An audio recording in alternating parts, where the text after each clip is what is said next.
Welcome everybody to the 90 Plus podcast where stoppage time never runs out and the hot takes keep on coming. We're your hosts. My name is Victor. What's up, y'all? I'm David. Fire right here. All right, let's get it going. First topic of the day. What we got? Yeah, so we're at the round of 16 for the Club World Cup. We had some games going on this weekend that just started. Yeah, what do you guys think? So far we've had Palmeiras beat Botafogo 1-0, Flamengo and Bayern were Bayern 1 4-2, and then Chelsea that beat Benfica 4-1, and then PSG that was today as well. That was 4-0 against Inter Miami. Mm-hmm.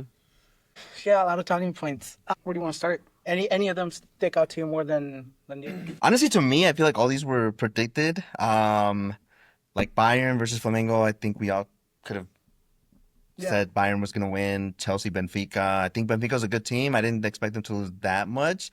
And it was a pretty close game up until the end. But separate Because it was in overtime, right? When it was like it was 1-1, goes to overtime, and then Chelsea takes over for 1. Yeah, so that brings up a talking point, I guess, from last time. We said, if the U.S. was capable of hosting this tournament. And I know the Chelsea coach was complaining about how, they just had to postpone the game. And I remember watching it, and at that 85th minute, they just stopped it due to I think it was lightning. And it was suspended for 2 hours.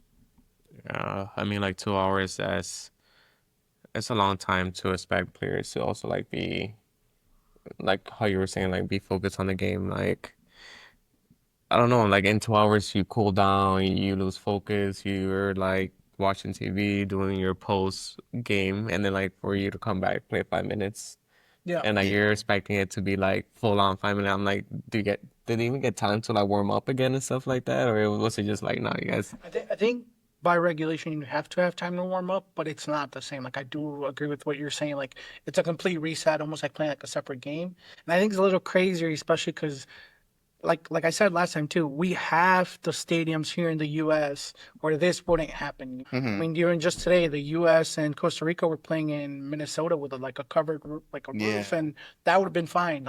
Why can't the Club World Cup, if you're supposed to be this prestigious competition, use those stadiums? It makes no sense to me. Yeah, for sure. I think they could have definitely used more stadiums. Yeah, just because, this happened not even just in the Chelsea game. I mean, this is the 6th, 7th game where it's been suspended for some type of weather issue.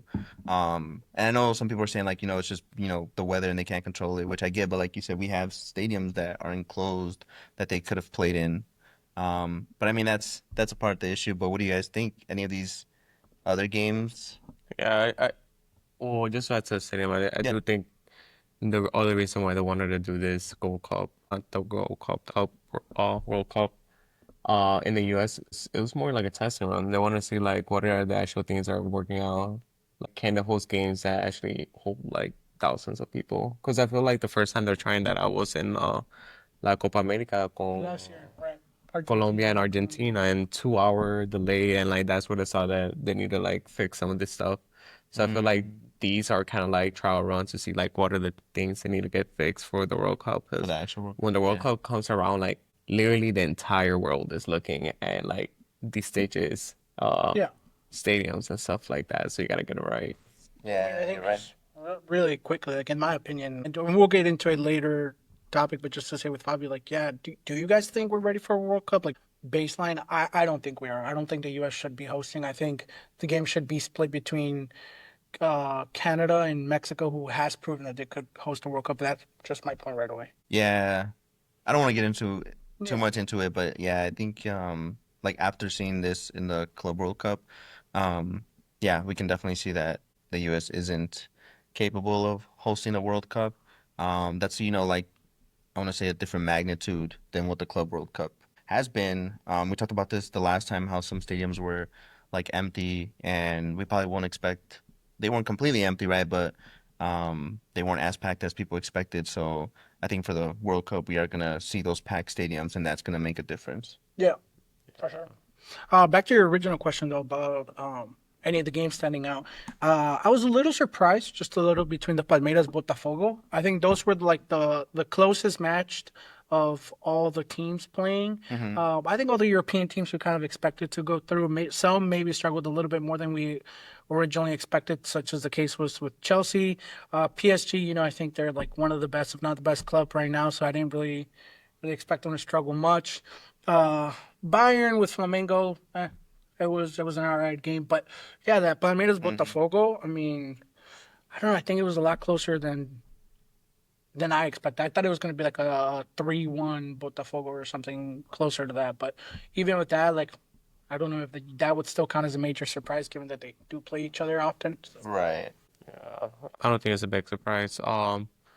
Both teams have played really good, and to be honest, it was probably just one of those like at the game at the moment, Palmeiras was playing better, and essentially that pulled them with the win. Yeah, I think, like in soccer, every game is different, or in football, every game is different. Like, I saw people on social media saying that they said it, I don't know if it was Barca fans but they were saying that, for Inter, it was going to be an easy win, and saying that if Botafogo could beat PSG, Inter should be able to beat them easily. And I guess a lot of people, that same mindset of like, Botafogo beat PSG, why can't they beat Palmeiras so easily? But, in football, every game is different, yeah, anything's possible. But, yeah, you're right. That was a really close game, the Palmeiras Botafogo. But I think it's what we expected, for it to be. I thought it was going to be a really close game, and it was, 1-0, and it came down to just who was actually going to be able to score, because they were both attacking a lot. It was just came down to who could actually make that goal. Sometimes it's just you need to get the ball into the goalie, and I mean into the net, and like a lucky kick could do that. And it's Yeah. Yeah. Yeah. But no, I mean, I think you kind of touched on it a little bit on the PSG Inter, and obviously as we have two huge Messi fans right here, I think it'd be cool to just get our takes quickly on it. I'm not gonna lie, I was very hopeful that Inter would be able to do something, but realistically, I knew deep down that was not going to be the case. I mean, I said it last time. I think it's Messi still the star, and you could see the difference between the first half and the second half. Where the first half, they went down 4-0, he was playing more as a striker. Second half, he had to come down and create a lot more, and that's when you really saw Inter kind of kick up another notch. But I just don't think that was anywhere near enough. And I mean, especially when, like I said, you're playing one of the best teams in the world, it shows. Like, the class, it's... Yeah, and I was gonna say, like, when I was looking at the game, I saw these players, and honestly, like, some of the comments are like, these players are some of the best in their position. Like Vitinha, Hakimi. Now, Hakimi was in the box shooting, and like I mean, he Nuno scored Mendes, two, right? you Yeah. want Portugal... No, Mendes scored two. Hakimi scored one, right? No, I was just saying about... No, like, this game? Yeah. I was just saying... João Neves scored 2. Oh, okay. Best player of the match. I was just saying about how you're saying like some of the best players in their position. I was talking Yeah. about Nuno Mendes. He won Portugal Nations League. So Yeah, and then I was thinking, because like I don't want to focus too much on Messi, but like that second half he was playing more of a playmaker.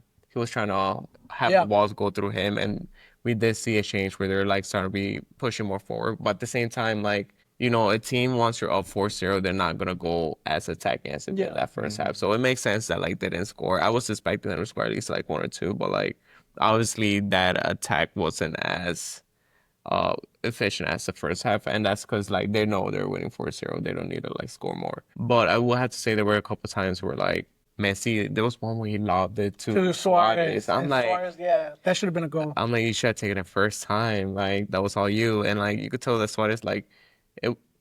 He had a The free touch. kick that he could have scored, though, and he didn't. Low key, that was a little too close, but all It was like the same distance as the Porto one. He even moved it back. Like, looking at the foul, I remember seeing it, and the foul was like right outside, right on the line, and he moved it like further back. I do think it was close enough for him to have done it. I thought he was gonna score. I was I like, thought it was gonna be at least like hit the post or somewhere in target. I didn't expect it to hit no. the wall, but Yeah. it wasn't bad. One of the things I did take away from the game though is I thought it was crazy, and that tells you about his relevance. Inter 4-0 down at the 70th, 80th minute, and the crowd is chanting Messi, Messi, Messi, Messi.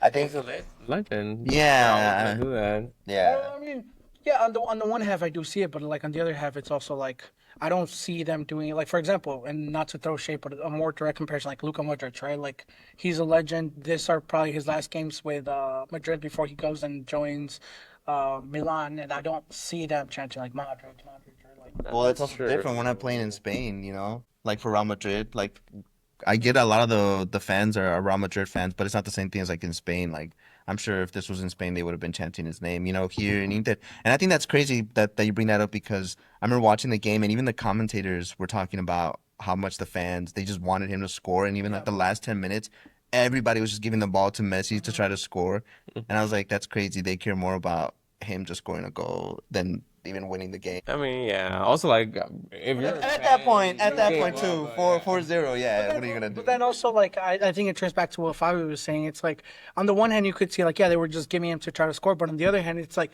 Miami has no other options. He was giving the ball to Suarez. Suarez wasn't doing anything. He gave a great ball to Kromaski, too. Kromaski didn't do anything. All the other players weren't doing jack squash. So at that point, he had it a was- whole free kick he could have scored. Didn't score it. at that point, it was one of those things that it was like, okay, like, this is really going to be our only chance to try to get a goal. So I don't think it was too much like, oh, let's just get one because of him. I think it was like, if we're going to get one, he's going to be the way. But I was gonna say It wasn't also, the way, even with the 10 Unfortunately, minutes, yeah. 15 minutes of just trying to give him the ball. He still Well, could've here's the thing: it's not like he's gonna score every free kick that's given to him. He does have a higher chance than other players. Yeah. He does convert more, but like at the same time, like I sort of expected better from him. yeah, I agree. But- And I think that speaks to the level of his greatness. The fact that we're expecting every free kick, and I think everybody in there, everybody had their cameras out. The commentators were saying it like, oh, it's highly dangerous. Why? Because when Messi gets the ball there, everyone knows like, hey, this is danger. And I think that just speaks to his greatness. do you think? He was. Do you think it could have been also that the defense for PSG was just better structure for those free kicks? Because remember, this is the team that he will also shoot free kicks again when he will against in practice when he will be playing for PSG. Well, They know part if you of look, his if like. you look at if you look at who was at the wall, I don't remember exactly all of them, but I do remember Doué being one of them. Doué wasn't there when Messi was at PSG, so Yeah, I but also they- think too, like in training, like they don't actually they don't put the players up on the wall. It's Oh, just no, like no, an no. actual. But Yeah. more for like I was thinking Like more you're like seeing Donnarumma too. Right, Donnarumma didn't even have to try. I mean, he was going the right way though too. That's what I'm saying. I would have at least liked for him to at least hit it on target. Whether Donnarumma blocked it or like you said, hit the post, which isn't on target, but at least get it. Like he couldn't even get it over the. I agree with that. I'm not gonna say it was Messi's watched or anything because I don't think he is, but I agree with I would have wanted to see it on target. You know what was the hardest thing watching from that game? Trying to see Suarez run against like Hakim and Nuno Mendes. Like Suarez, I could see him struggling to even just run behind them. I'm like Suarez, you're not gonna keep up, and that does bring up to the point where like, yes, Inter Miami has players that had great careers. At this point, like expecting Suarez to run and battle a ball against Hakimi and speed wise, that's not gonna happen. Yeah. Yeah. So that was the only thing that I struggle watching it because I'm like, damn, like these players are starting to like, I saw the comments on social media right afterwards and on like the Inter Miami post, and everyone was like, as far as my guy, just call it a day. We're all writing for it. Like, yeah, I mean, I think he was a great player, and I think we were all excited because of what happened last game where he had that goal against Palmeiras. Wonderful goal. And we were all like, "Oh, we got El Pistolero back. Like he's here. He might shine again." But no, like, Suarez, if you ever listen to this, we love you, but hang him up, my guy. it's Hang on, we're getting the tweets out, bro. Nah, there's a saying too. It's like leave football before football leaves you. I was thinking of that. So it's one. like, yeah, you heard that one? Yes, right. I heard it. I've heard it like all over social media. That's It's from the CBS show. Oh, it's a defender from from Liverpool. No, yeah, he does the talk show too. Oh, yes. With Henri. oh, you're talking about Carragher. Yeah, Yeah. yeah, he said that. Yeah, man. It's just painful watching it because you're like, damn, this was the guy that like was scoring in and out. He even scored a hat trick against like Real without Messi on the team, and you're like, and this is the dude that's struggling to just even like keep possession of the ball with these young players, new talent. Yeah, I don't know. It's just now it's a different era. Yeah, and I get it too. Like they're playing in the MLS where it's like not as competitive as other leagues, but still, I feel like even in the MLS, they're starting to get a lot more players. So I'm sure Yeah, he we'll see needs to what. hang up those cleats. Yeah. Yeah. I do think he's more competitive in the MLS, but yeah, like just like you said, like, and I don't want to get too much into a deep dive of making it like, oh, let's just talk about Inter Miami and everything they lack. Yeah. I think there was a lot to talk about in the Club World Cup that I want to talk about two other things that sorry I didn't bring them up before, but Boca and River out in the group stage. Oh yeah. And I just wanted to say a little quick something for that because I kept seeing River Plate fans and Boca fans being like, oh, like we're the best, or Yeah. Argentinians, they're a little Essentially. No, they do, and don't get me wrong. It is what it is. But I remember specifically River Plate fans saying like, "Oh, who's Monterrey?" Because Monterrey was in the same group, and they're like, "Who's Monterrey?" Like, Yeah. you got to put some respect on River Plate. Like, this batch means something, and then your team proves that it means nothing. Not anymore. Not today. Like, the two biggest clubs in Argentina couldn't even take out like the fifth, sixth biggest club in Mexico. No, not even that. I'm glad you brought that up because even Boca Juniors, their last game was against Auckland and they tied. And I remember too And we were just talking about that last. yeah. Like, not to be disrespectful to Auckland. yeah, but even the coach for Boca, the first game when Auckland played against Bayern, he was at a press conference and they asked him like, "Oh, what do you think about Bayern being up like 6-0 at halftime?" And he's like, "Oh, like, I mean, it's Bayern, and also look at the team they're playing against. Like, it's like not surprising that they're beating them 6-0, and then they played them and then tied 1-1. That team Was is it 1-0? like 0-0, I think. that team is like the Sunday leagues of uncles playing, and like Yeah. they still Yeah. be. I saw like They a didn't beat, but like the time, I'm like, this is a team that got scored 12 goals in 90 minutes. And I know that as of recent, like, has been struggling a lot. Personally, like, I don't like Boca. I hate them. I'm a Chivas fan. They took Gago from us. That worked well for y'all, so congrats. But yeah, no, 1-1. one, yeah. I mean, was that the only goal that Auckland got? Yeah, Yeah. Yeah, because you know what? I remember they interviewed the guy that scored the goal, and he's like a gym teacher, yeah. and he was like, they were like, "Oh, what do you think like about and he was just like happy as hell like that they were able to score. Because here's the thing, He's gonna frame that picture up. Oh like, yeah, His grandkids are gonna come over. He's gonna be like, "Yeah, let me tell you about when I scored in the Club World Cup." if you can beat a team that their primary job is not playing soccer, that says something. yeah. Like if it's teams of people, because the goalie didn't he come from playing in a warehouse? Like he had to take PTO in order to play these games. Yeah, I think it was like Yeah. unpaid vacation, and yeah, he works like as a forklift driver or something in a factory. Yeah. And I'm like you didn't lose, but at the same time, not winning Not is winning. the same. You got thing. showed It's up. like, yeah. Right. You didn't lose, but you got showed up. My takeaway from all of that, and I've seen a lot of Argentinians. What's that one guy?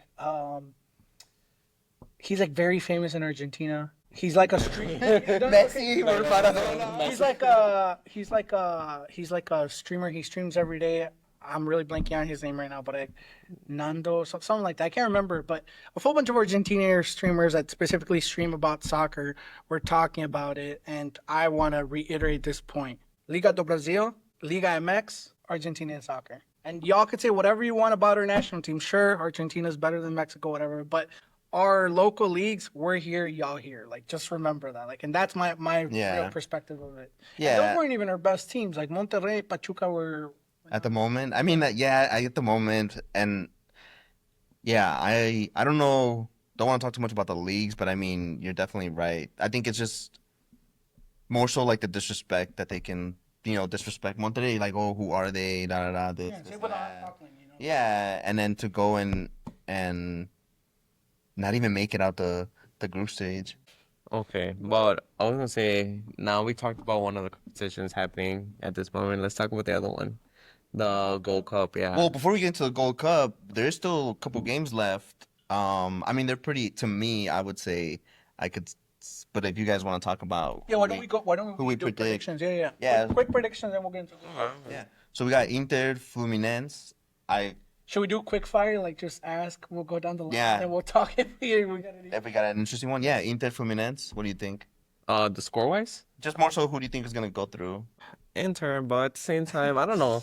They've been struggling a little bit in this competition. I'm not gonna lie. But I'm still gonna give it to them. They were semifinalists for Champions League. They're a big team. They know how to perform in like big stages. Yeah. Just not the UCL finals.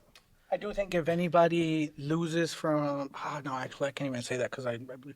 But anyhow, yeah, I'm gonna give it to Inter. I really hope Fluminense gets through, and I think they have a decent enough chance. Yeah, I think Inter's gonna go through in that one. Yeah. And then we got Man City, Al Hilal. City. Not They've even been close. performing better than last season. Man The way, City? the way City, that the way that Rodri came back and that team looks brand new. Well, they also bought a bunch. Yeah. So they are a No, brand new team. fair.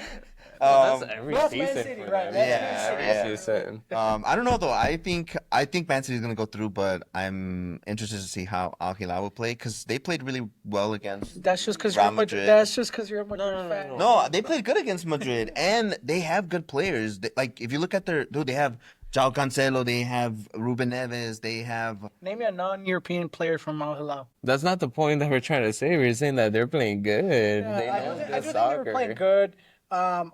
I think and that's the thing. Most of the it's stuff. gonna be City 3-0 4-1. I think it's like a Yeah, but again, I see Man yeah, City going through, but it's Actually, I think it would be more like 2-0, maybe even 2-1. No, I will not. I will say that Man City will not keep a clean sheet against Al Hilal. oh, that'll And that'll be like that, I definitely do think they're gonna score. I just think Man City is gonna outscore them. yeah. Wait, I want to ask this one: Real Madrid or Juve? Because you're a Madrid fan, but you're wearing a Juve jersey. So Well, it's just a nice Juve jersey, so that's why I'm wearing it. But I actually am a pretty. I like Juventus; they're a good team. But I have to stick with Real Madrid. I think Real Madrid, and especially the last game they played, they're just playing really well under Xabi Alonso. I think they're starting to adapt to his system, and also the new players. So I think they're definitely gonna, it's not the same team as last season. So can I I think. quickly ask what's your thought on your striker? What's his name? Oh, Gonzalo Garcia, man, I think he's It's been good. amazing.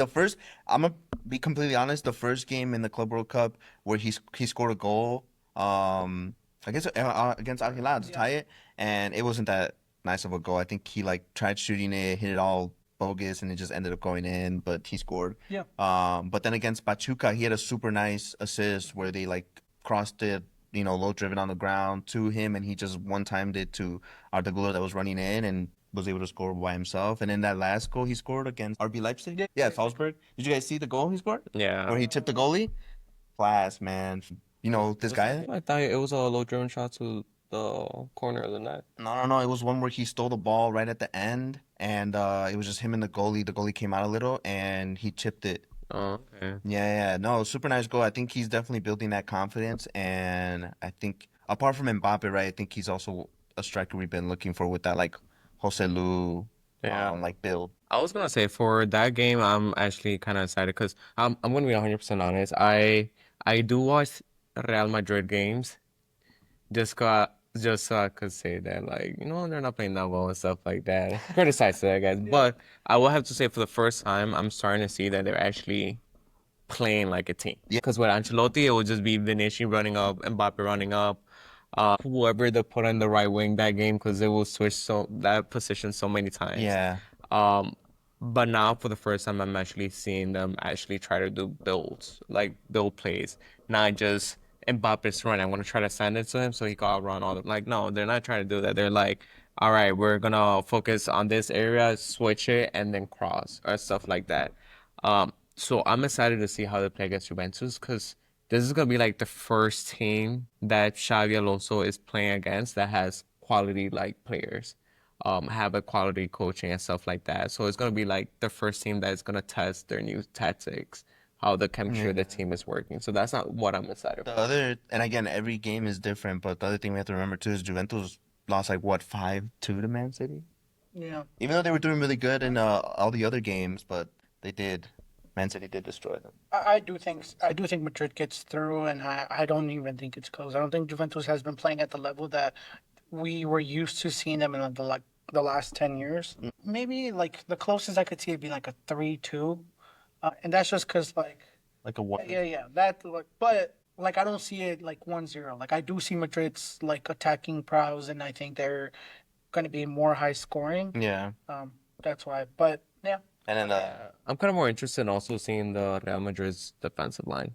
Because even when Sancho got that red, they still didn't get fully punished for it. 'Cause I think it was against Pachuca, right?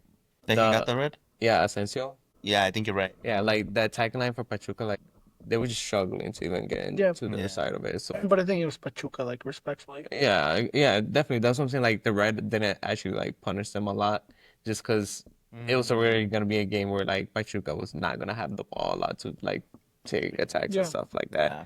But I also want to see how that defensive line holds up now with like strikers and wingers that have the speed, have the capabilities of like taking the ball inside the box and taking a quick shot.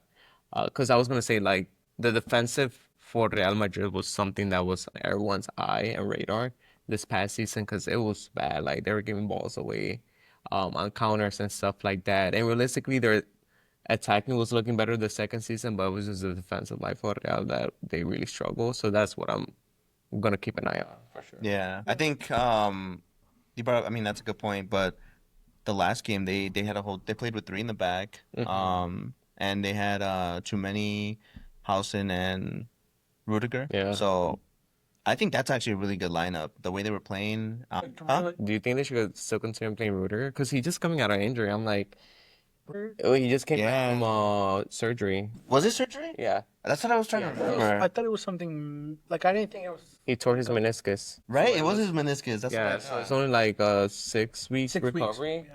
But at the same time, you gotta. in 6 weeks you can Yeah. can be on your leg, But but at the then that same messes time- up with your like muscle strength. 6 or 8 Do weeks. you guys saw that he was literally running up and sometimes playing as like a shadow striker and trying to like be in the box or something? Like, okay, Rudiger, you just came back from injury. Like, Yeah. Well, he did have. I- It was surgery in like April, so that was like yeah. 3. end of season for them. That was like, yeah, because there's no way you're gonna come right off of injury and then get right into running. I still think like, which brings the question: is this a serious enough tournament that you need to be risking one of your players that thing? That's true. Yeah. But yeah, no, I think. Well, maybe if like one of your players keeps messing the opportunities up for you, like the first game giving a pen, the second then the game red getting a card. red. yeah, Like This might was as a well game risk they, it. it was also a game they needed Needed to to win. win, yeah. So, like, maybe that's why they needed to like really risk it. But yeah, I mean, I think we should move to. Yeah, the last game. The last game is Dortmund Monterrey. I mean, I don't think there's like for all the smack I talked about the Right. Mexican league. I think Dortmund goes through. I do think Monterrey gives them a little bit of a struggle, but you had a particular reason why you want Dortmund to go through. Yeah, I think it'll be interesting because then the next round will be Real Madrid Dortmund, so we'll see Jude Bellingham versus Joe Bellingham, and it's funny too. I've seen that there was like a press conference they did for Jude, and they asked him about how his brother had scored and he hadn't, and then he scored against Pachuca, so then they were both tied with one goal. So now it's gonna be interesting to see them play again. I mean, even then, if Dortmund goes on, I do still see Madrid winning against Dortmund, but it'll just be an interesting game. Cool.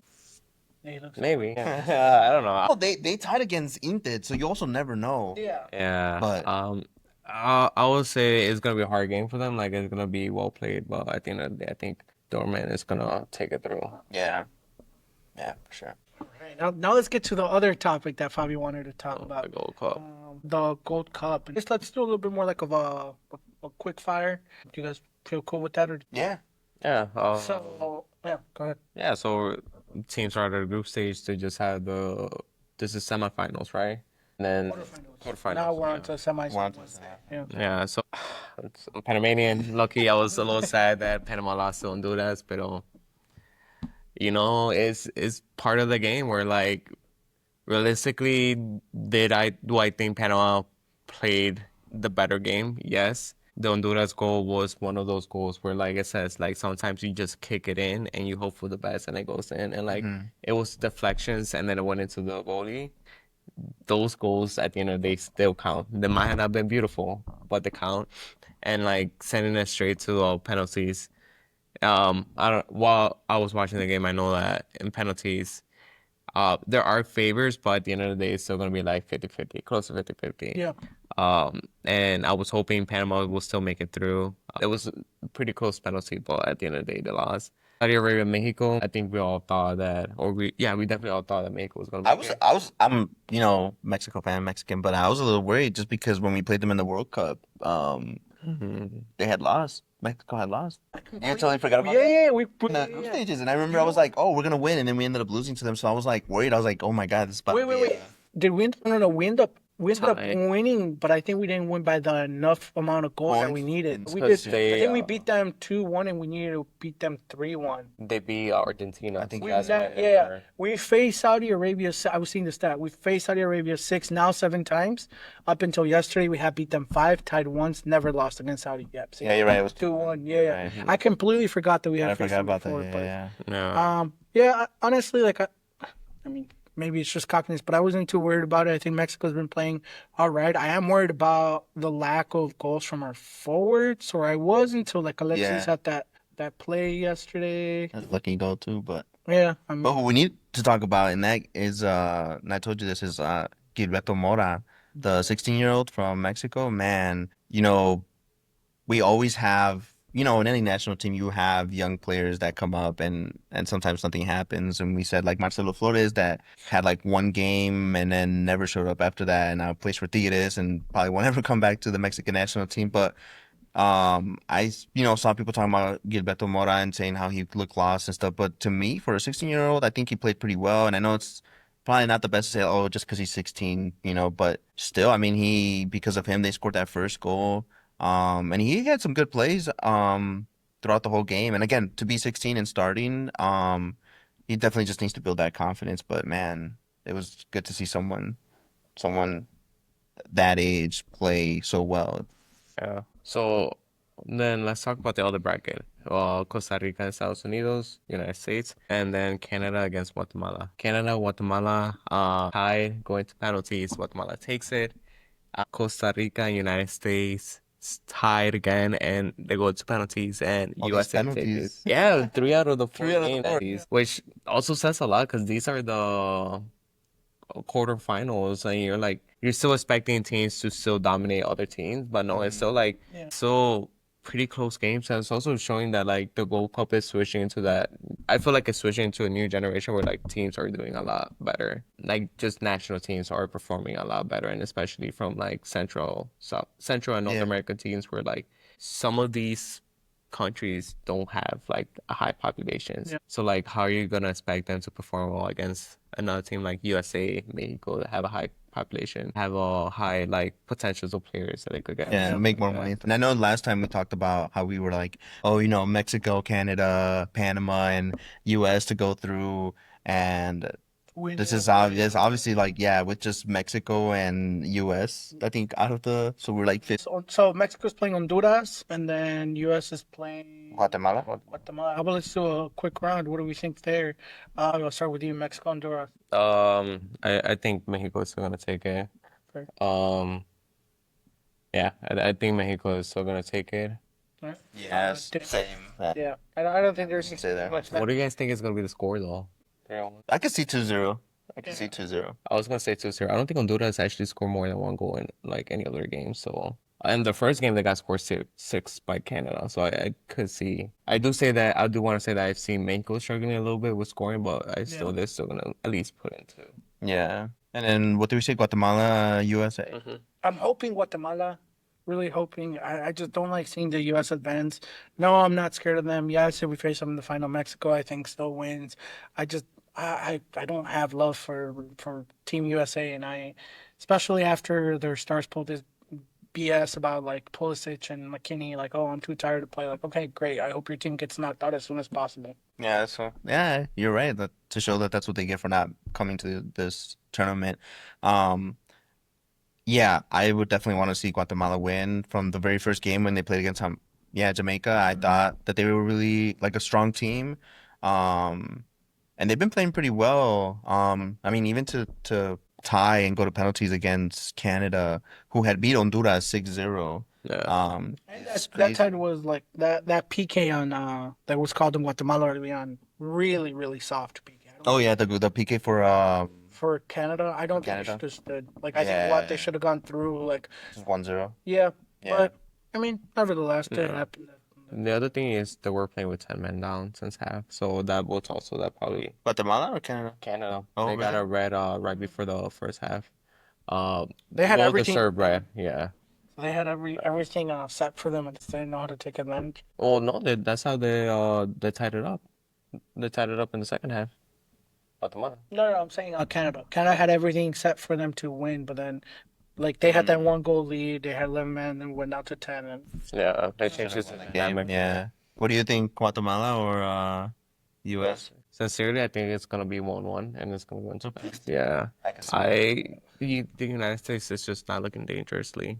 They don't look dangerous at all. I see Guatemala having more conviction to win this, I feel like the United States, they're there, but they don't want to be there. Like I don't see Yeah, yeah, that yeah. dedication as like some of these other The teams. drive to like want to win, yeah. That's exactly what I'm saying. Like, if they don't want to be there, then I want them to be out as soon as possible. Give them their wish, you know. But Yeah, I get you.